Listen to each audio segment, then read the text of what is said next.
نبی نے کیا فرمایا؟ جس نے خواہشات کو اپنا ہدف بنایا کہ میں یہ خواہش یہ بھی ہو جائے، یہ بھی ہو جائے، تو آپ نے کیا فرمایا؟ کیا اس کی خواہشات پوری ہو جائیں گی؟ کیا وہ خوشیوں میں آ جائے گا؟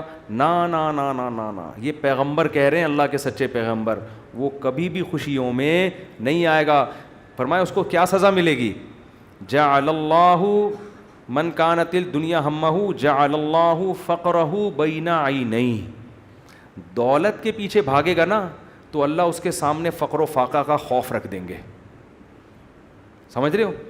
دولت کے پیچھے بھاگ رہا ہے، آ رہی ہے، مل بھی رہی ہے، لیکن خوف کیا ہوگا کہ یہ مجھ سے چھن نہ جائے، اس بات کی ٹینشن، یار یہ ختم نہ ہو جائے، یار یہ چھن نہ جائے، یار کوئی کاروبار کو نقصان نہ ہو جائے۔ بڑے بڑے کروڑ پتی فیکٹریوں کے مالک آتے ہیں، کہتے ہیں کہ لاشعوری سا خوف ہمیں ستاتا ہے، دنیا کی ہر نعمت ان کے پاس، مگر دماغ میں نا ایک کہہ رہے ہیں ہمیں خود بھی نہیں پتا ہم ڈر کس چیز سے رہے ہیں، لیکن سکون نہیں ہے، ایک لاشعور میں خوف ہے جو ہمیں مسلسل ستا رہا ہے۔ یہاں ایک آئے کئی سال پہلے، سفید ٹوپی، پوری پراپر داڑھی، اور جناب سفید کرتا، بڑے ایسے نورانی چہرہ، اور پکے نمازی تھے، بہت بڑے تاجر۔ مجھے کہنے لگے مفتی صاحب میں ایک دل کی بات آپ سے شیئر کرنا چاہتا ہوں۔ میں نے کہا جی۔ کہہ رہے میں نماز بھی پڑھتا ہوں، روزے بھی رکھتا ہوں، اہل اللہ کی صحبت میں بھی بیٹھتا ہوں، اور لیکن پتہ نہیں میرے دل میں سکون نہیں ہے، میرے دل میں سکون نہیں ہے۔ میں نے کہا آپ فیکٹری کے مالک ہیں، کوئی پرابلم ہے تو بتائیں۔ کہہ رہے نہیں کوئی پرابلم بھی نہیں ہے۔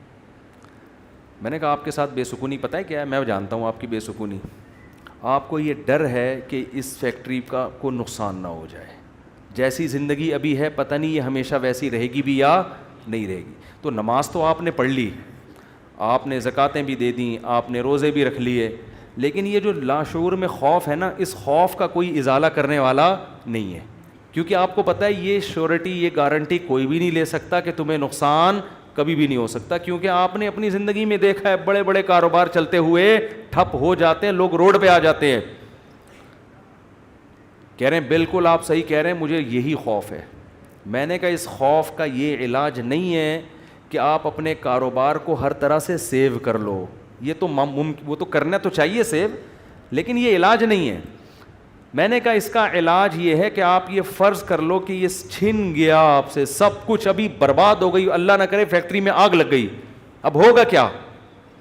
کہہ رہے کیا ہوگا؟ میں نے کچھ بھی نہیں ہوگا، صبح 2 پراٹھے آپ پھر بھی کھاؤ گے، رات کو سونے کے لیے چھپڑا آپ کو گندے نالے پہ یا فٹ پاتھ پہ مل جائے گا، کوئی بات نہیں، انجوائے کرنا، دنیا مسافر خانہ ہے، رہنے کی جگہ بولو نہیں۔ ہماری بیسک ضرورت ہے، جب شدید بھوک لگے، بھوک برداشت نہیں ہوتی ہے، کھانے کو روٹی مل جائے، یہ بیسک ضرورت ہے۔ نیند آئے تو سونے کے لیے جگہ مل جائے۔ یہ نیند ایسی عجیب چیز ہے، آپ اگر نہیں سونا، ایک وقت آتا ہے کہ آپ بچو گے بھی نا تو کانٹوں پہ بھی نیند آ جائے گی آپ کو۔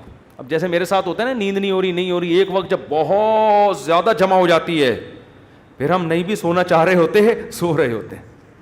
میں ایک دفعہ سفر میں آ رہا تھا، بڑا لمبا بس کا سفر تھا، سونے کا ٹائم ہی نہیں ملا، تو جب ہم سکھر تک پہنچے نا، تو پرانی بات ہے 20-25 سال پرانی، تو میں ایسا سویا ہوں، کبھی اس کے اوپر جا کے دھڑام سے گر رہا ہوں، وہ اٹھا رہا ہے بھائی کیا کر رہے ہیں مولوی صاحب، پھر جب ادھر کو کر دو دھڑام سے اس کے اوپر گرا، وہ کہہ رہا ہے بھائی مولوی صاحب تمیز سے بیٹھو یار، پھر ادھر میں جاگنے کی کوشش کر رہا ہوں، لیکن یہ اللہ کی رحمت ہے کہ جو چیز ضروری تھی وہ اللہ نے آپ کے اوپر مسلط کر دی۔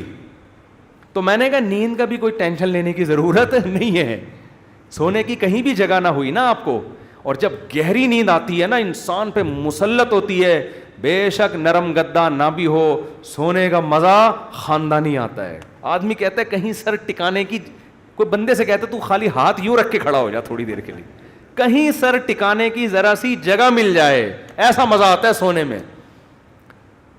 وہ جو سبزی والا جو میرے پیسے لے کے بھاگا تھا نا، وہ ٹھیلے پہ سوتا تھا رات کو، وہ رات کو ٹھیلے پہ سوتا تھا، اس کو سکون تھا نا، اس کی سکون نہیں تھا اصل میں، وہ تھک اتنا جاتا تھا نا فراڈ کر کر کے ادھر سے پیسے، تو رات کو آ کے اب اس کو جگہ نہیں ملی، تو میں نے کئی دفعہ دیکھا ٹھیلے پہ سو رہا ہے وہ۔ مزدور لوگوں کو دیکھ لو نا آپ، جہاں جگہ ملے سو جاتے ہیں وہ۔ تو میں نے ان سے کہا کہ ٹینشن لینے کا نہیں ہے، آپ کی بیسک ضرورت نیند ہے، وہ آ جائے گی, کہیں بھی آ جائے گی, بیٹھے بیٹھے سو جاؤ گے. اور کھانے کی ضرورت, اتنا رزق اللہ انشاءاللہ آپ کو دے دے گا. اور شدید بھوک میں تو میرے بھائی دال میں بھی وہ مزہ آتا ہے جو ایک مالدار کو قورمے بریانی میں آتا ہے. شدید بھوک لگ رہی ہو نا, دال کھانے کا اپنا مزہ. میں نے کہا دال مل جائے گی. پھر کہنے لگے بیوی بچوں کا کیا ہوگا, جب اتنی غربت ہوگی, خطرہ ہوگا تو بھاگ جائیں گے. میں نے کہا جو خود سے بھاگے اسے بھاگنے دو. ٹھیک ہے نا, جو خود سے بھاگے اسے کوئی ٹینشن. مسافر خانہ ہے نا بھائی. نیک بیوی تو وہ ہوتی ہے جو آپ کی شریکہ حیات ہے. جب دولت تھی اس وقت بھی ساتھ, جب غربت تھی اس وقت بھی ساتھ. تو اگر غربت میں وہ بھاگ گئی, بولو اے اللہ اچھا ہوا تو نے زندگی میں ہی جان چھڑا دی. کیا خیال ہے بھائی؟ اور میں نے کہا جب دوبارہ پیسہ آئے تو پھر اس کو لے کے نہ ہو, بولو اب وہیں رہو. اب کیا کرنا ہے, وہیں رہو. غیرت مند آدمی تھوڑی ایسی چیزیں پالتا ہے لے کے. تو میں نے کہا بھاگتا بھاگتا کوئی ہے نہیں آج کل, لیکن اگر بھاگ گئی ٹینشن نہیں, مسافر خانہ ہے, ویسے بھی مر جاتے تو قبر میں دفنا کے آ جاتی وہ. تو کوئی ٹینشن نہ لو میرے بھائی, کسی چیز کی ٹینشن لینے کا بالکل بھی نہیں ہے. ہم مسافر خانہ ہے. ہماری فیکٹریوں کو اللہ نہ کرے آگ نہ بھی لگے تو بھی تو مرنا ہے نا. ارے فیکٹری تم نہیں مرے, فیکٹری مر گئی, یہ زیادہ اچھا ہے. اس سے بہتر کہ تم مر جاتے اور فیکٹری بچ جاتی. کوئی فرشتہ آئے اور کہے اللہ نے مجھے حکم دیا ہے اس کی فیکٹری کو آگ لگوا دو, لیکن اس کو آپشن دے دو کہ تو مرے تیری فیکٹری کو مار دیں. آدمی کہتا ہے بھائی مزدوروں سمیت مار دے اس پوری فیکٹری, مجھے بچا لو. یہی ہوگا نا, مجھے بچا لو. تو ان کو تھوڑا سکون ہے. میں نے کہا آپ کا مسئلہ یہ ہے کہ آپ نماز پڑھتے ہیں, علماء کے پاس بھی بیٹھتے ہیں, مگر آپ نے دل میں دنیا کی محبت کے گٹر ابل رہے ہیں آپ کے. ہمارے حضرت فرمایا کرتے تھے بہت سے لوگ ایسے ہیں, بڑی بڑی داڑیاں, تہجد گزار اور جناب بڑے ہر بات پہ درود شریف, لیکن دل میں دنیا کی محبت کے گٹر پالے ہوئے ابل رہے ہیں. یہ ایسے جیسے اللہ کی محبت کے چشمے ابلتے ہیں نا, تو دنیا کی محبت کے چشمے نہیں ابلتے, گندگی کے گٹر ہیں جو ابلتے ہیں. تو کہتے ہیں ان کے دل میں گندگی نہیں ہے, گندگی کے دنیا کی محبت کی جو ایک گٹر ہے نا, گٹر, وہ گٹر ابل رہے ہیں. جس کو یہ مثال سمجھ میں نہ آتی ہو, بارشوں میں ہماری گلی کو آگے دیکھ لیا کرے گٹر کیسے ابلتے ہیں, تو وہ پتہ چل جائے گا کہ یہ ہے جو گند نکلا ہوا ہے. اس گند کو نکالو. کیا کہا پیغمبر نے, ہود علیہ السلام نے اپنی قوم سے, صالح علیہ السلام نے اپنی قوم سے, تتخذون مصانع لعلکم تخلدون, اے میری قوم تم گھر اتنے مضبوط بناتے ہو جیسے تم نے ہمیشہ رہنا ہے. اتنا پیسہ ان دیواروں میں کیوں پھونک رہے ہو؟ حالانکہ وہ حلال پیسوں سے گھر بنا رہے تھے بھائی, حرام سے تھوڑی بنا رہے تھے,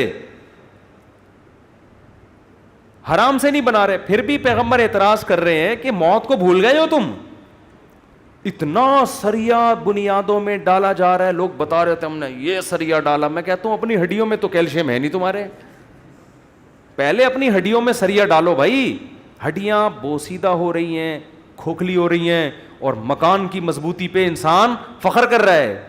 تو نکالو اس گٹر کو, ایسے جھٹک دو. ہمارے حضرت ایک ذکر بتایا کرتے تھے کہ رات کو نا تنہائی میں بیٹھ کے یہ ذکر کیا کریں. یہ ذکر حدیث سے ثابت نہیں ہے, صرف ٹریننگ کے لیے ہے, ٹریننگ کے لیے, اپنی اصلاح کے لیے, اس لیے اس کو سنت سمجھنا جائز نہیں ہے. وہ ذکر کرواتے تھے, بہت سے اکابر کرواتے ہیں یہ کہ لا الہ الا اللہ. لا الہ میں کیا کرنا ہے, گردن یہاں لے کے جانی ہے. لا الہ کوئی معبود نہیں, یہ تصور کر رہے ہیں دل سے اللہ کے علاوہ سب چیزیں نکل رہی ہیں, نکال کے باہر پھینک رہا ہوں. اس تصور کا نا بڑا اثر پڑتا ہے دل کے اوپر. لا الہ سب نکال کے, بحریہ ٹاؤن نکالو سب سے پہلے اس میں سے. ہاں بحریہ, آپ کو نہیں پتا بحریہ ٹاؤن کا, آپ باہر سے آئے نا. ہمارے ہاں وہ کامیاب ہے جو بحریہ ٹاؤن ہے, اور وہ ناکام ہے جو بحریہ ٹاؤن نہیں ہے. تو ہمارے ہاں جنت الفردوس میں ریاض ملک ہے جس کا بحریہ ٹاؤن ہے. یہ جنت جو دنیا میں باتیں کرتے ہیں لوگ, اب اس کو نہیں مانتے, کہتے ہیں بھائی تیرے پلاٹ کتنے ہیں. تو لا الہ کا مطلب نکالو دل سے, کوئی نہیں ہے. جو گند بھرا ہوا ہے نا, دکان, پلاٹ, جائیدادیں, جاگیریں, جدھر دل اٹکا ہوا ہے, میرا بزنس, میرا کاروبار, میرا پلاٹ, میرا یہ سب میرا کر کے, جو میری گاڑی, یہ سب فضول چیزوں کو لا الہ میں تصور کر کے نکلو. حالانکہ اس وقت ہمارے پاس دھیلا بھی نہیں تھا, ہم تو خود طالب علم تھے, لیکن کہتے تھے نکالو دل سے. رات کو 100 دفعہ نا یہ ذکر کرواتے تھے, لا الہ سب نکال دیا, الا اللہ. پھر الا اللہ میں چوٹ مارتے تھے دل پہ. الا اللہ صرف کون ہے, اللہ ہے. تو الا کل ما خلا اللہ باطل, حدیث میں آتے اللہ کے علاوہ سب باطل ہے. اس کا ہم آج کی زبان میں ترجمہ کریں گے اللہ کے علاوہ سب بکواس ہے. سب کیا ہے؟ بکواس. اگر سب بکواس نہ ہوتا تو موسیٰ کلیم اللہ کو اللہ دنیا دیتا نا, اور فرعون کو غریب رکھتا کہ موسیٰ تو میرے ہیں تو ان کو دنیا بہت دوں گا, اور فرعون میرا دشمن ہے, اس کو کھانے پینے کے لیے روٹی, اس کی فیکٹریوں میں آگ لگاؤں گا. کیا کراؤں گا؟ فیکٹریاں تو فرعون کی چل رہی تھیں, اس کے محلات کے نیچے نہریں بہہ رہی تھیں, اور موسیٰ کلیم اللہ کو فرعون غربت کے طعنے دیتا تھا. ان کے پاس تو کچھ بھی نہیں ہے, شادی کرنے کے لیے تو 10 سال بکریاں چرائی ہیں انہوں نے. آپ شادی کرتے ہیں نا, اصل میں کیسے بھائی اتنے اچھے خاندان میں شادی ہوئی, آپ بتاتے ہیں یار ایکچولی میرا بزنس, اور وہ انہوں نے ایسا میرا اسٹیٹس دیکھا کہ خود ہی دے دی انہوں نے. اور غریب آدمی, ابے تجھے کیسے مل گئی؟ تو کیا کہہ رہا تھا یار کسی کا رکشہ ادھار لے کے گیا تھا میں بتانے کے لیے, وہ بیچارہ فخر کر سکتا ہے؟ تو فرعون یہ طعنے دیتا ہے موسیٰ علیہ السلام کو کہ ام انا خیر من ھذا الذی ھوا مہین, میرے پاس دولت یہ غریب. تو اس سے پتہ چلتا ہے اللہ کے علاوہ اس دنیا میں سب کچھ کیا ہے؟ بکواس. ہمارے نبی کچرے کے ڈھیر پہ صحابہ کے ساتھ گئے, ایک مری ہوئی بکری کا بچہ, مری ہوئی بکری کا بچہ نہیں, بکری کا مرا ہوا بچہ, سمجھتے ہو؟ بکری کا مرا ہوا بچہ, مردار ہوتا ہے نا, بو آ رہی ہوتی ہے, پھول پھٹ رہا ہوتا ہے. آپ نے صحابہ سے فرمایا کوئی ہے جو اس کو کچھ درہم میں خریدے؟ صحابہ نے کہا یا رسول اللہ اس گند کو کون خریدے گا؟ آپ نے فرمایا اللہ کی نظر میں اس دنیا کی حیثیت اس سے بھی کم ہے. جو ہم اس کو لفٹ کرا رہے ہیں نا, میرا پلاٹ, میری گاڑی, چند اصل میں یہ سمجھ میں آتی نہیں ہے. آنکھ بند ہوگی تو سمجھ میں آ جائے گا یار کس چیز پہ میں نے محنت کی. تو دل سے دنیا کی محبت نکالو, اور یہ ذکر تنہائی میں اجتماعی نہ کرے, ایک بدعت نہ بن جائے. ہاں لاؤڈ اسپیکر کھول کے بھی مسجدوں میں ہو رہا ہے, ایک ٹوپی ڈرامے شروع ہو جاتے ہیں. ہر چیز کو نا لوگ انٹرٹینمنٹ کا ذریعہ بنا لیتے ہیں. اب یہ ذکر میں نے بتا دیا تو اب پتہ چلا مسجدوں میں پروگرام چلیں, آئیے ہمارے یہاں 3:05 پہ ذکر ہوگا, پھر ہاں ہو رونا دھونا کرنا کرانا کچھ بھی نہیں ہوتا. تو تنہائی میں بیٹھ کے اگر 100 دفعہ ایسے کر لیں, لا الہ ہلکی آواز کے ساتھ, لا الہ الا اللہ, لا الہ الا اللہ, لا الہ الا اللہ, آپ کئی دن تک کنٹینیو کریں گے, آپ کے دل کی کیفیت بدلنا شروع. پھر آپ کو لگے گا یار لا الہ کوئی نہیں ہے, سب بکواس ہے. پھر کوئی آپ سے آ کے کہے گا نا ابے بحریہ ٹاؤن, آپ کہو گے میں تو رات کو 100 دفعہ دل سے یہ بحریہ ٹاؤن نکالا ہے میں نے, تو کس بحریہ ٹاؤن کی بات کر رہا ہے؟ دنیا رکھو ضرور, ایسا نہ ہو کہ پلاٹ ہی بیچ دیں صبح اٹھ کے. 3 پلاٹ تھے بحریہ ٹاؤن میں بچوں کے لیے رکھے ہوئے تھے, لا الہ الا بحریہ ٹاؤن نکال کے صبح کا اٹھا کے دے دو کسی کو بس. تو اتنا کریں جتنا افورڈ کر سکتے ہیں. یہ تو ہمارے نبی نے تو رکھا ہی نہیں نا, لیکن ہمیں حکم ہے, ہم کمزور لوگ ہیں, رکھ لو. اگر اللہ نے وسائل دیے ہیں, دل نہ لگاؤ. دل لگانے کا کیا مطلب ہے؟ فیکٹری اس لڑکے نے رکھی تھی مگر دل میں بھی رکھی ہوئی تھی, تو میں نے کہا دل سے فیکٹری کو کیا کرو, نکال دو. جب نکالو گے تو کیا ہوگا؟ دل میں محبت ہے یا نہیں ہے, اس کی علامت ہے چھوٹ جانے پہ نقصان کتنا ہوتا ہے. دیکھو بہت سے لوگ اپنی بیوی سے کہتے ہیں میں تم سے بہت محبت کرتا ہوں, پتہ چلے گا مرنے پہ نقصان کتنا ہوتا, افسوس کتنا ہو رہا ہے آپ کو. رہتے تو سبھی میاں بیوی اکٹھے ہی ہیں نا, کیا خیال ہے؟ صبح وہ ناشتہ بنا کے دے گی, آپ کھا لو گے, آپ کے بچوں کو, سب ایک محبت سے ہنسی خوشی زندگی گزر رہی ہے. اس سے تھوڑی پتہ چلتا ہے کہ آپ کو اس سے محبت بھی ہے یا نہیں ہے. اگر وہ مر جائے, اس کو کینسر ہو جائے, آپ کے دل میں آئے کہ چلو یار, بعض نہ اوپر سے ڈاکٹر صاحب بس بہت ٹینشن میں ہو, اندر سے یار خود سے جا رہی ہے, جانے دو. جیسے ایک 2 نمبر مولوی صاحب تھے بدعتی, وہ تقریر کرتے تھے چوری حرام چوری حرام چوری حرام. ایک دن ان کے گھر میں کھانا نہیں, تو ان کی بیوی نے کہا کیا کروں بھائی؟ انہوں نے کہا پڑوسیوں کی مرغی چوری کر لو. تو انہوں نے کہا بھائی پڑوسیوں کے آپ تو خود چوری کے خلاف بیان کرتے ہیں. اس نے کہا بھائی ہم شوربے سے لگا کے کھا لیں گے, بوٹیاں چوری کی تو بوٹیاں ہوں گی نا, بوٹیاں نہیں کھائیں گے ہم. اب ان کی بیگم نے سالن پکایا اور دیگچی کو انڈیلنے لگی تاکہ شوربہ آئے, اور بوٹیوں کو چمچ سے پیچھے کرنے لگیں. تو یہ کہتے ہیں بھائی جو خود سے آئے آنے دو. چوری تو وہ ہے نا ہم کھا رہے ہیں, ہم تھوڑی کھا رہے ہیں, خود ہی آ رہی, کشش ثقل گریوٹی کی وجہ سے آ رہی ہے یہ زمین. تو بعض لوگ بیوی سے اتنے بیزار ہوتے ہیں, علاج بھی کر رہے ہیں ایک ذمہ داری سمجھ کے, لیکن دل میں یہ ہوتا ہے اگر خود سے مر رہی ہے نا تو اللہ تو سمجھتا تو ہے نا میں کیا کہنا چاہتا ہوں. تو ساتھ رکھنا، اس سے نہیں پتہ چلتا کہ آپ کو اس سے محبت ہے یا نہیں ہے. لوگ رہ لیتے ہیں،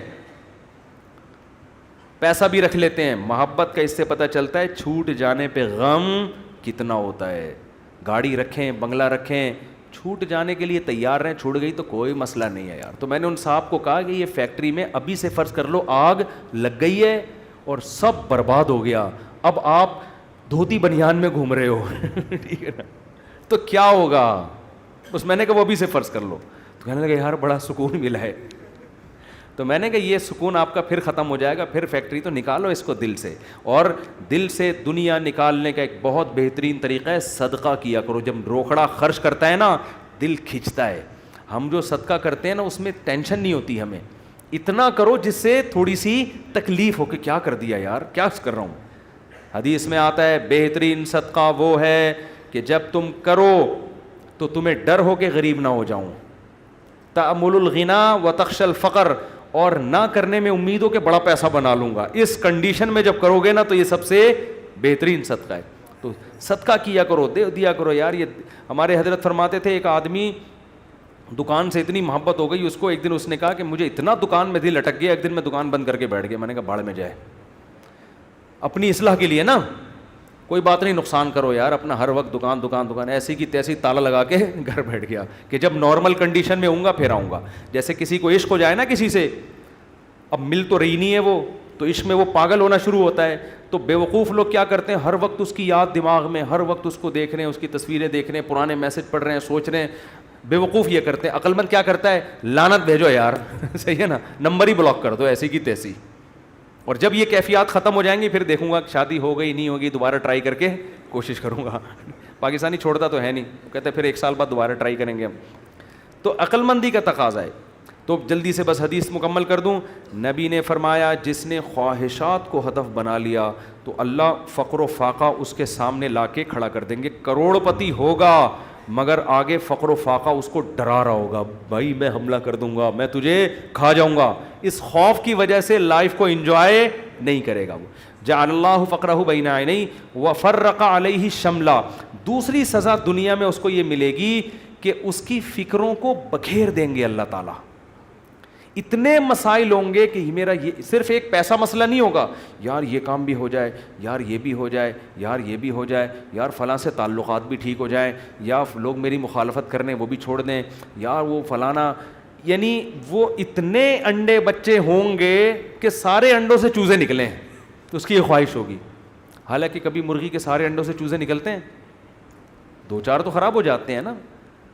تو فرقہ یہ اور عجیب ٹینشن، سکون نہیں ہوگا. یہ بھی اس کی فکریں اللہ کیا کر دے گا، اس کے سامنے بکھیر دے گا. یہ بالکل ایسے ہے جیسے بہت ساری ٹینشنیں اگر ایک پوٹلے میں ہو نا، انسان کہتا ہے اٹھا کے پوٹلا پھینک دو ختم، اور وہ پوٹلا کھل کے بکھر جائے.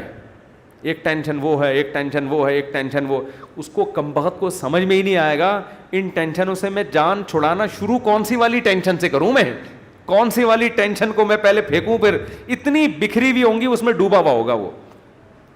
اور آگے آپ نے فرمایا اتتہ ولم یاتہ من الدنیا الا ما قدر له. یہ سارے کام دنیا کے لیے کر رہا تھا نا، وہ 2 بکھیڑے پال لیے اس نے، دنیا کے لیے سب کچھ کر رہا تھا، اور اس کی 2 سزائیں تو اللہ فوراً دے دے گا، فقر و فاقے کا خوف اور ٹینشنوں کو بکھیر دے گا.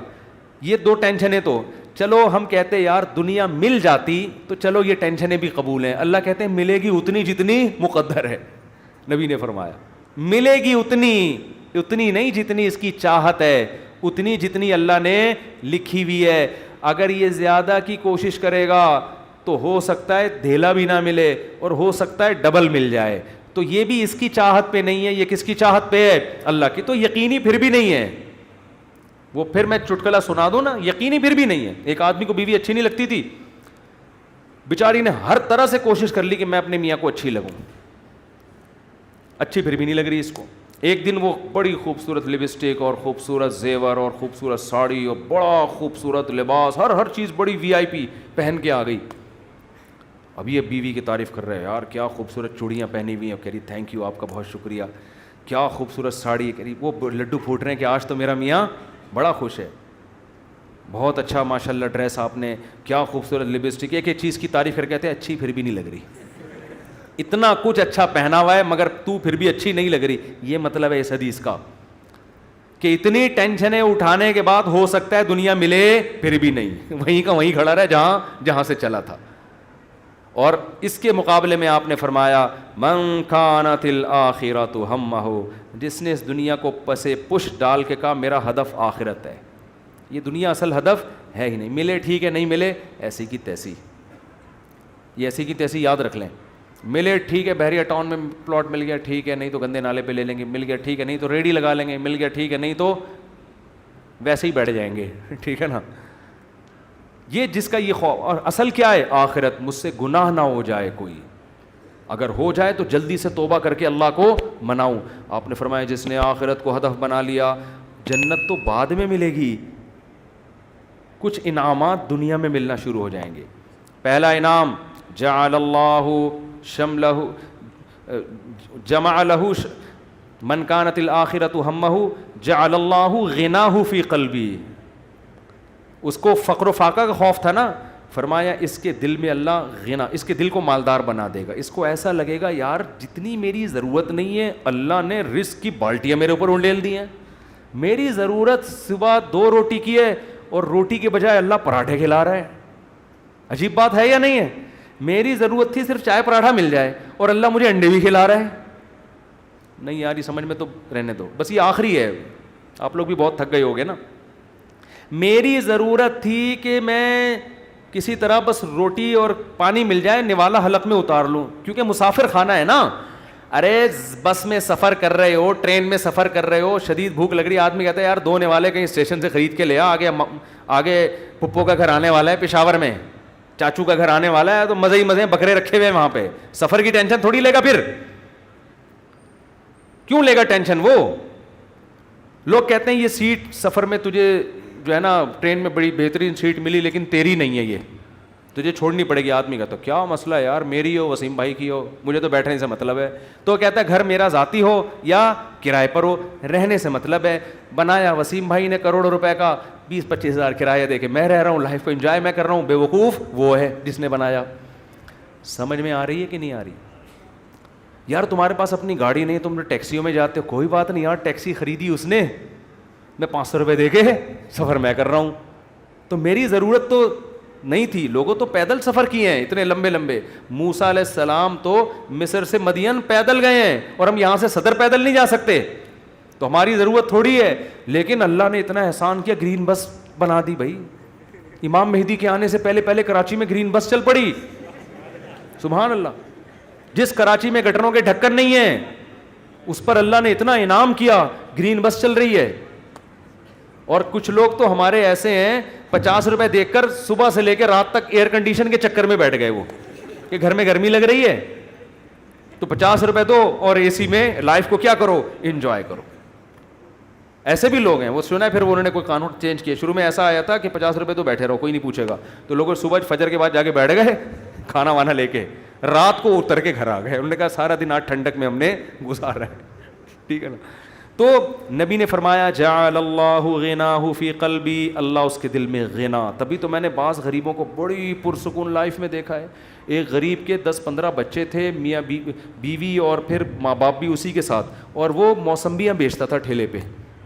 میں نے کہا یار کیسے اس موسمبی میں کھلا لیتے ہو سب کو؟ کہہ رہے یار اللہ کا دیا بڑا فضل ہے, صبح کھانا بھی پکتا ہے, آٹا بھی, دوپہر کا کھانا بھی, رات کا کھانا بھی, اسی میں کھاتے ہیں, رات کو سوتے ہیں, اللہ کا فضل ہے, کرایہ بھی نکل آتا ہے گھر کا. تو میں نے کہا یہ دیکھو, ایک وہ فیکٹری والا ہے جو کہہ رہے لاشعور میں کیا ہے, مجھے خوف ہے, خوف. کیوں؟ جب آخرت اصل بنا لی تو پھر انسان کو جتنا ملے گا اس سے وہ سمجھتا ہے مجھے میری مسافر کو اتنے کی ضرورت نہیں ہوتی. اے اللہ تو مجھے میری ضرورت سے بہت زیادہ دے رہا ہے, مجھے ضرورت اتنے کی نہیں ہے, سمجھتے ہو. بلکہ اگر گاڑی نہیں بھی ہوگی کہے گا اللہ تو نے پاؤں سے معذور لوگ پیدا کیے ہیں, میری دونوں ٹانگیں سلامت ہیں جو کانپ بھی نہیں رہی ہیں. بعض لوگوں کی ٹانگیں کانپ رہی ہیں نا, تو میری دونوں ٹانگیں سلامت ہیں, یہ بڑی فضیلت کی بات ہے. تو ہر چیز پہ کیا رہے گا وہ خوش. ہم اب دیکھو یہ باتیں جب انسان کسی کی زندگی میں دیکھتا ہے نا پھر سمجھ میں آتی ہیں. اس لیے کہتے ہیں بزرگوں کی صحبت بہت ضروری ہے. ہم نے یہ چیزیں اپنے شیخ میں دیکھی ہیں. انتہائی غربت میں بھی کہتے تھے اللہ نے اتنے انعامات کیے ہیں کہ مجھے شرم آتی ہے کہ اللہ تیرے احسانات کا ہم کچھ بھی تو بدلہ نہیں دیا نا. حالانکہ کیا تھا, ہمارے شیخ کے پاس کوئی اپنی پراپرٹی نہیں, کرائے کے گھر پہ ساری زندگی گزاری, اور دل سے کہہ رہے ہوتے تھے اللہ. اور کبھی کوئی پریشانیاں ماضی کے بیان بھی کرتے نا تو وہ کہتے میں صرف آپ کو سبق دینے کے لیے بتا رہا ہوں, ورنہ وہ بیان کرتے ہوئے مجھے شرم اتنی آ رہی ہے کہ اللہ کہے گا 2-4 پریشانیاں میں نے تجھے زندگی میں کیا دی اور تو لوگوں کے سامنے گاتا پھر رہا ہے. شرم آتی تھی ان کو. ہمارے یہاں زندہ رہنے کا کتنا شوق ہے نا لوگوں کو, بڑی عمر. حضرت کہتے جب میں 63 سال کا ہو گیا تو مجھے تو اب شرم آنے لگی, یار میں ابھی بھی میں زندہ ہوں, کتنے لوگ دنیا سے چلے گئے.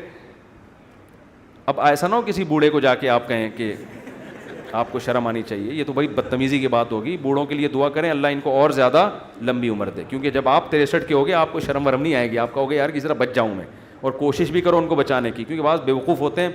ہمارے ایک رشتہ دار ہیں جا کے ہمارے نانا سے بول دیا کہ اتنی لمبی عمر سے اللہ نے پناہ مانگی ہے, وہ 99 سال کے ہو گئے تھے. تو ہم نے کہا بھائی کم بخت یہ ان کے سامنے کہنے کا تھوڑی ہے, اتنی لمبی عمر سے اللہ نے پناہ مانگی ہے. تو جعل اللہ غناہ فی قلبی, اللہ اس کی طبیعت میں کیا پیدا کر دے گا غنا. جب ملے گا لوگوں سے, لوگ کہیں گے اپنا گھر ابھی تک نہیں بنایا, کہہ رہے یار بنایا تو وسیم بھائی نے تھا, رہ کون رہا ہے, میں ایسا انجوائے کر رہا ہوں. نل کے توڑو, دیواروں کو نیلا پیلا کرو, کرایہ دار جو واٹ لگاتے ہیں, بچوں نے وائٹ بورڈ بنایا ہوتا ہے دیواروں کو, کیلیں ٹھوکو اس میں ایسی کی تیسی کر کے, جب زیادہ غصہ آئے وہ نکال دے تو نکل کے دوسرا لے لو, کرائے پہ تو ہر جگہ گھر مل جاتے ہیں. تو وہ خوش رہے گا, خوش. اور آپ نے دوسرا انعام کیا بتایا, جعل اللہ غناہ فی قلبی وجمع له شملا, ساری ٹینشنیں اللہ جمع کر کے ایک پوٹلے میں بند کر دیں گے, اس کو بتا دیں گے تیری یہ 2-4 ٹینشنیں, اس سے زیادہ دنیا کے غم بھی اس کے 2-4 ہی ہوں گے, اس سے زیادہ نہیں ہوں گے. ایک کمارے کو غم ہوگا جو میرا بیان سنتا ہے میری شادی ہو جائے, بس ٹوٹل غم, ٹوٹل پوٹلے میں یہ 2-4 ہی غم ہیں اس کے. دنیا دار آدمی کے غم ایک تو بہت بڑا پوٹلا ہے اور وہ بھی کیا ہے, بکھرا ہوا ہے, اور اس کے 2-4 اگر ہوں گی بھی تو وہ ایک پوٹلے میں جمع لہو, اللہ اس کو کیا کر دے گا, جمع. یار بس ابا بیمار ہیں اور کوئی خواہش نہیں ہے, ابا ٹھیک ہو جائیں. خواہشات کیا ہو جاتی ہیں, محدود, زیادہ لمبی چوڑی خواہشات ہیں ہی نہیں دنیا میں, مسافر خانہ ہے بھائی. وجمع له شملا, اور آپ نے فرمایا وآتته الدنیا وہی راغمہ, پہلے والے کی حالت کیا تھی, سب کچھ کر لیا اچھی پھر بھی نہیں لگ رہی, وہی تھا نا, ملا پھر بھی نہیں. فرمایا اس کے پیچھے دنیا آئے گی, ناک رگڑتے ہوئے ذلیل ہو کے آئے گی, یہ دنیا کو لفٹ نہیں کرائے گا. اس حدیث کا مطلب سمجھنا ہے نا, اہل اللہ کی زندگیاں دیکھو, ہم نے دیکھی ہیں. ایسے رزق کے دروازے کھلتے تھے ان کو. ہمارے حضرت کے پاس جب نوٹوں کی گڈیاں آتی تھی نا, جب رزق کے دروازے کھلے, حضرت سے گنا نہیں جاتا تھا, کیونکہ حضرت کا ٹائم بڑا قیمتی تھا. گنتے تھے یار یہ کیا مسئلہ ہے یار, کئی دفعہ نا 2-3 نوٹ گن لیتے تھے, پھر کہتے تھے بس وہ دے دینا جتنے بھی ہیں. اور آپ کے پاس آئے بیٹھ کے یوں کر کے نا 6 دفعہ تھوک لگا کے, یار یہ پھر لائٹ میں دیکھ رہا ہے. ہمارے محلے میں ایک بندہ رہتا تھا, کوئی اس کو جانتا نہیں ہے, بہت پرانی بات ہے اس لیے غیبت نہیں آئی. وہ اتنا کنجوس دکاندار تھا, اس کا نام بنیا رکھا ہوا تھا لڑکوں نے. اس وقت چونی اٹھنی بھی چلتی تھی, چونی چارہ نے نا 1 روپے کا 1/4. ہمیں یاد ہے ہم کوئی چیز خریدنے آتے نا چونی, تو وہ چارہ نے کو نا یوں کر کے دیکھ رہا ہوتا تھا کہ نقلی تو نہیں ہے. ابے چارہ نے کہاں سے کوئی نقلی چھاپے گا یار, اتنا دیکھ رہا ہوتا تھا یوں کر کے نا اس کو. اس کا نام لڑکوں نے رکھ دیا تھا بنیا, ٹھیک ہے نا. تو ایسا دل میں ہوس, ایسی ہوس, گن رہے ہیں بیٹھ کے بار بار. تو ہم نے دیکھا ہے, تو نبی نے فرمایا آتتہ الدنیا, دنیا اس کے پاس آئے گی, اور یہ استغنا کے ساتھ, وہی راغمہ, یہ دنیا کے پیچھے ناک نہیں رگڑے گا, دنیا اس کے پیچھے ناک رگڑے گی, ذلیل ہو کے آئے گی اس کے پاس, اور یہ لفٹ نہیں کرائے گا, محبت نہیں دے گا اس کو. اکرام تو کر لے گا, عزت تو دے دے گا کہ بھئی آ رہی ہے آنے دو, محبت نہیں کرے گا اس سے. وہ بھائی ہم فنا چیزوں سے دل نہیں لگاتے. پلاٹ مل گیا ہے بحریہ ٹاؤن میں, اچھی بات ہے ماشاء اللہ, نہیں ملا کوئی بات نہیں, اور مل گیا زیادہ تھوڑی دل لگانا ہے اس کو لفٹ تھوڑی کرانی ہے زیادہ. ہر وقت اسی پر آپ کو پتہ ہے میرے 3 پلاٹ ہیں بحریہ ٹاؤن میں, آپ کو پتہ ہے میرا گھر بن گیا ہے, آپ کو پتہ ہے یہ ہے, آپ کو پتہ ہے وہ ہے, ہر وقت پاگلوں کی طرح چیخ رہے ہوتے ہیں. تو اس لیے دل کا سکون چاہتے ہو تو اس دنیا کو دل سے جھٹک کے نکال دو, ایسی کی تیسی. صحیح ہے. اور ہدف کس کو بناؤ؟ آخرت کو. اور اس میں یہی ہے گناہوں سے بچو بھائی. اللہ تعالی ہم سب کو سمجھنے کی, عمل کرنے کی توفیق عطا فرمائے, مجھ سے مسافہ نہ فرمائے, لوگ بہت زیادہ ہو جاتے ہیں. اچھا بھائی, صدقہ فطر کس شخص کو دینا بہتر ہے؟ غریب آدمی کو. اگر کسی شخص کی سیلری کم ہونے کی وجہ سے آج کل کے حساب سے ضرورت پوری نہیں ہوتی, اگر اس کے پاس 70-80 ہزار روپے جمع نہیں ہوئے ہیں, سونا چاندی بھی نہیں ہے, کوئی الگ سے پراپرٹی بھی نہیں ہے, تو اس کو صدقہ فطر دے سکتے ہیں. پبلک لیجنڈ ادارے پر, کمپنی پر حکومت کی طرف سے لازم ہوتے کہ اپنے مالی بہت لمبا سوال ہے. اتنا لمبا سوال اب میں یہاں پڑھوں گا لوگ ٹینشن میں آ جائیں گے بعد میں. کن وجوہات کی بنا پر عورت اپنے شوہر سے ڈیورس لے سکتی ہے؟ اگر عورت کے لیے اپنے شوہر کے ساتھ رہنا کسی معقول وجہ سے ناممکن ہو گیا ہے, معقول وجہ سے, معقول وجہ یہ نہیں کہ کہیں کوئی اور اچھا لگ رہا ہے یا یہ کہ آمدن کم ہو گئی. معقول کا مطلب یہ ہوتا ہے کہ کوئی اتنے اخلاق شوہر کے خراب ہو گئے ہیں کہ اب گزارا, بعض میاں بات بات پہ فحش گالیاں دینا شروع کر دیتے ہیں, تو اور ایسی وہ عورت خود فیصلہ کرے گی کہ اللہ کی حدود پہ قائم رہنا میرے لیے ممکن نہیں ہے, ڈپریشن میں جا رہی ہے. تو ایسی صورت میں اگر وہ طلاق کا مطالبہ کر لے تو جائز ہے, باقی طلاق ہوگی اس وقت تک نہیں جب تک شوہر دے گا نہیں. یہ کورٹ نہیں کر سکتی یہ کام. کورٹ کی ڈیورس ہے نا, یہ ڈیورس پہ میں کئی بار بیان کر چکا ہوں. آج کل جو عدالتوں میں خلا کی ڈگریاں دی جا رہی ہیں ان میں 90% کالعدم ہے. کچھ کیسز ایسے ہوتے ہیں جن میں وہ ڈگری معتبر ہوتی ہے. تو کورٹ سے جب بھی کوئی خلا کی ڈگری لے گا پہلے اس کو مفتیوں سے پوچھے گا کہ یہ خلا صحیح ہوا ہے کہ نہیں ہوا. اچھا بھائی, اگر کورٹ کی طرف سے بیوی کو طلاق ملے گا تو بیوی شوہر کے نکاح میں نہیں رہتی ہے. اگر شوہر نے کورٹ خلا نامے پہ سائن نہیں کیے تو عورت نے اگر خلا لیا تو پہلے مفتیان کرام سے پوچھے کہ یہ خلا ہوا بھی ہے کہ نہیں ہوا, ورنہ اس کا پرانا نکاح باقی ہوگا. شادی سے پہلے میڈیکل چیک اپ کروانا, اگر بھائی اگر آج کل یہ بڑا رواج ہو رہا ہے شادی سے پہلے لڑکا کا بھی میڈیکل چیک اپ, لڑکی کا بھی میڈیکل چیک اپ, تو نکاح کو خام خام میں اپنے اوپر نہ پابندیاں نہ لگاؤ. اگر پہلے سے خطرہ ہو کسی کے بارے میں, خاندانی مسئلہ چلا آ رہا ہے, پھر تو ٹھیک ہے, لیکن نارمل اس میں اللہ پہ توکل کرنا چاہیے, اللہ پہ اعتماد کرنا چاہیے. تو کوئی اگر فیملی کا کوئی ہسٹری ہے پہلے سے پتہ ہے تو پھر تو ٹھیک ہے, پھر تو احتیاط کریں, ورنہ نارملی یہ کام نہ کریں. بینک کے ملازمین کی تنخواہ سود سے پاک ہوتی ہے؟ یعنی بینک کے ملازم کی تنخواہ تو سود سے پاک ہوتی ہے, مگر پھر بھی ہوتی اس لیے حرام ہے کہ سودی کام کو لکھنا, اس پہ گواہ بننا, یہ ناجائز ہے. اس ناجائز کام کے بدلے میں تنخواہ دی جا رہی ہے اس کو. مثال کے طور پر آپ نے کہا فلاں کی چیز اٹھا کے لے آؤ, اس کے بدلے میں تمہیں اپنی حق حلال کی آمدن سے 50 روپے دوں گا. تو آپ دے تو حق حلال سے رہے ہو, لیکن جس کام کے بدلے میں دے رہے ہو وہ کام کیا ہے, ٹھیک نہیں ہے, تو اس کے لیے وہ حرام ہوگی. تو بینک میں جو سودی بینک میں جو لوگ جاب کرتے ہیں اور سود میں انوالو بھی ہوتے ہیں, ان کی آمدن کو سودی نہیں کہیں گے, حرام کہیں گے. سمجھتے ہو؟ اچھا بھائی, بینک میں کام کرنے والا مسجد یا فلاحی اداروں میں چندہ ادا کرے تو اس کو نہیں چاہیے کہ چندہ دے اگر سودی بینک میں ہے. میرے بھائی, چوتھی شادی کا کیا مطلب؟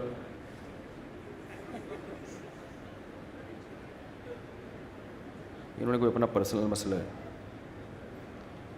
یہ کوئی پرسنل ہے بیچارہ, کوئی اس کو کوئی مل نہیں رہی.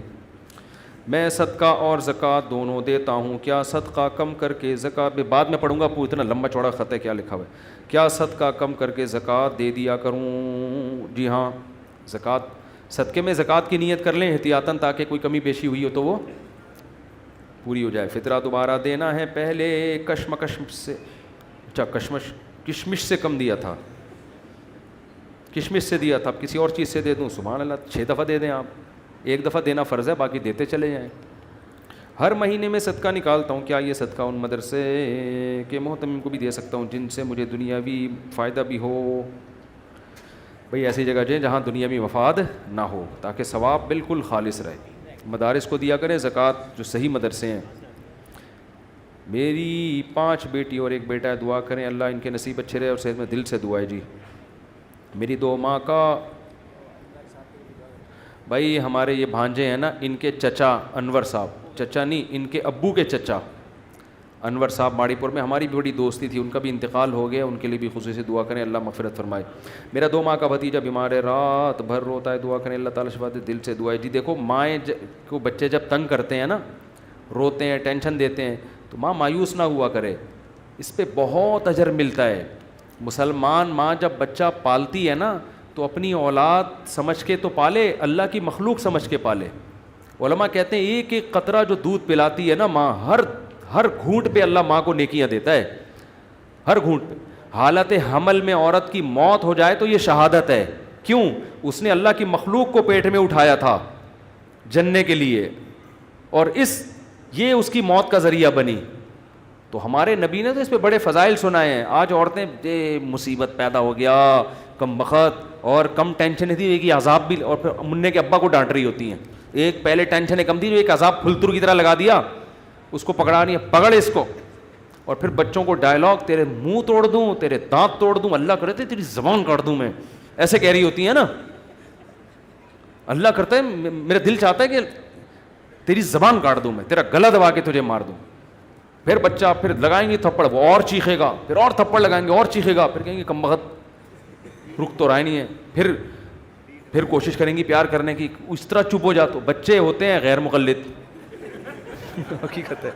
وہ کیا کہتے ہیں، دلیل سمجھنے کی طاقت ہوتی نہیں ہے، اور مانگتے کیا ہیں، دلیل۔ ان کو آپ شرافت سے کوئی بات سمجھاؤ، ان کی کھوپڑی میں نہیں آتی۔ وہ بس وہی ہے کہ ہمارے حضرت فرمایا کرتے تھے کہ انسان شروع میں غیر مقلد ہوتے ہیں، بچہ جب ہوتا ہے، پھر وہ دیوبندی بنتا ہے جب بڑا ہوتا ہے۔ دیوبندی میں یہ ہوتا ہے کہ ہاں بھائی ہمیں تو اللہ نے علم نہیں دیا، لیکن تھوڑا اس میں یہ کرنٹ ہوتا ہے کہ بھائی ہم ایسا مقلد بھی نہیں بننا کہ بس جو مرضی بولتا رہے، ایسے بدعتوں میں بھی نہیں آنا۔ پھر جب عمر زیادہ ہوتی ہے تو پھر وہ براڈ مائنڈ، اب سب ٹھیک ہے جانے دو یار، تو وہ کیا بن جاتا ہے، وہ بریلوی بن جاتا ہے۔ پھر کہتا ہے یار یہ بھی 40واں بھی ٹھیک ہے، تیجا بھی ٹھیک ہے، یعنی وقت کے ساتھ ساتھ نا اس کا ظرف تو کرنٹ کم ہونا شروع ہوتا ہے اور ظرف بڑا ہونا۔ وہ پھر کہتا ہے جوڑ پیدا کرو یار، وہ بھی ٹھیک ہے اور یہ بھی ٹھیک۔ شروع میں کرنٹ بہت ہوتا ہے، تو بچے بھی ایسے ہی ہوتے ہیں، مانتے نہیں کسی کی بات۔ تو ماؤں کو چاہیے، یہ جو بچوں کی ٹینشن ہے یہ ثواب کی چیز ہے، اللہ آپ کے گناہ معاف کر رہا ہے۔ بچے نمازوں میں تنگ کرتے ہیں، نماز نہیں پڑھنے دیتے۔ مجھے یاد ہے ہماری چھوٹی بچی، ہم نے افطاری کا دسترخوان لگایا، میرے گھر والوں نے پورا دسترخوان بچھا کے شربت مربت لا کے پورا تمیز سے، بچی اس میں فروٹ چاٹ میں بیٹھ گئی۔ وہ چھوٹی بچی تھی، وہ دیکھ ہی نہیں رہی کہ پیچھے، وہ سمجھ رہی کرسی ہے۔ اب ماؤں کو تو غصہ آتا ہے نا، ہمیں ہنسی آتی ہے، ہمیں تو بچوں فروٹ چاٹ میں وہ مزہ نہیں ہے جو بچوں کی ایسی حرکتوں میں مزہ ہے۔ لیکن عورتیں کہتی ہیں مرد پالتے نہیں ہیں نا، ان کو یار ہے، جب پال کے دیکھو تو پتہ چلے گا۔ تو لیکن جو ٹینشن بچے دیتے ہیں بھائی، اس ٹینشن میں ثواب ملتا ہے، گناہ معاف ہوتے ہیں۔ نماز میں تنگ کر رہے ہیں، پڑھتے رہے نماز، ان کو گھومنے دیں دائیں بائیں، جو مرضی کر رہے ہیں کرنے دیں۔ تو چھوٹے کل ہماری وہ چھوٹی بچی نہیں چھٹانکی، جس کی میں نے زیارت کرائی تھی، اذان ہوئی فجر کی، ایک دم اس نے ہاتھ اٹھا لیا نا، ایسا اچھا لگ رہا ہوتا ہے۔